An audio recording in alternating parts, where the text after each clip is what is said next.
కాంగ్రెస్ ప్రభుత్వం ఎక్కువ రోజులు నడవదన్నారు బీజేపీ ఎమ్మెల్యే రాజాసింగ్. ఏడాది మాత్రమే కాంగ్రెస్ ప్రభుత్వం ఉంటుందని తర్వాత పడిపోవటం ఖాయమని అన్నారు. 6 గ్యారంటీల్ని ఎలా అమలు చేస్తారని ప్రశ్నించారు.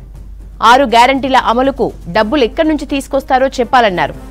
రాష్ట్ర అభివృద్ధి బీజేపీతోనే సాధ్యమని, వచ్చేది తమ సర్కారే అని అన్నారు రాజాసింగ్. బాబాసాహెబ్ అంబేద్కర్ గారిది వర్ధంతి. మేమైతే స్టేట్ ఆఫీస్లో వాళ్ళకి నివాళులు అర్పిస్తున్నాము. కానీ ముఖ్యమంత్రి గారు ఇక్కడ దాచుకున్నారు. ఎప్పుడైనా బాబాసాహెబ్ అంబేద్కర్ గారికి ఆయన నివాళులు అర్పించిండా? లేదు. దళిత సమాజంకి ముఖ్యమంత్రి చేస్తా అన్నాడు, చేసిండా? లేదు. 3 ఎకరాల భూమి ఇస్తా అన్నాడు, ఇచ్చిండా? లేదు. 100 మందికి దళిత బంధు ఇచ్చిండు, మిగతా 1100 మందికి మోసం చేసిన కేసీఆర్. అందుకోసం తెలంగాణ ప్రజలు మొత్తం దళిత సమాజం కలిసి కేసీఆర్కి ఫామ్ హౌస్కి పంపించేసినారు.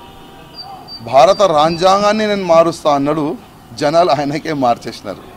ఇది తెలంగాణ ప్రజల్లో ఒక మంచి అవేర్నెస్ వచ్చింది. అందుకోసం కేసీఆర్కి ఇంటికి ఫామ్ హౌస్కి పంపించేసినారు.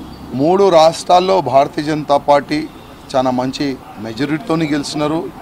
తెలంగాణలో ఇవాళ 23 ఎన్నికల్లో 8 ఎమ్మెల్యేస్ మేము గెలిచినాము. మీరు చూస్తారు నెక్స్ట్ ఎన్నికల్లో మా భారతీయ జనతా పార్టీ గవర్నమెంట్ పక్కా అనుకోండి. ఎందుకంటే ఇప్పుడున్న కాంగ్రెస్ అంటే ఇప్పుడు 7th రేవంత్ రెడ్డి గారు ఎల్బీ స్టేడియంలో ఓత్ తీసుకుంటున్నారు. ఎక్కువ సంవత్సరాలు ఈ కాంగ్రెస్ గవర్నమెంటు తెలంగాణలో నడవదు. ఎందుకంటే కేసీఆర్ గారు పోతా పోతా మన తెలంగాణకి చాలా గుంతలు చేసిపోయాడు, అప్పులు గుంతలు. ఆ గుంతలు నింపనికే కాంగ్రెస్ గవర్నమెంట్కి సమయం అయిపోతుంది.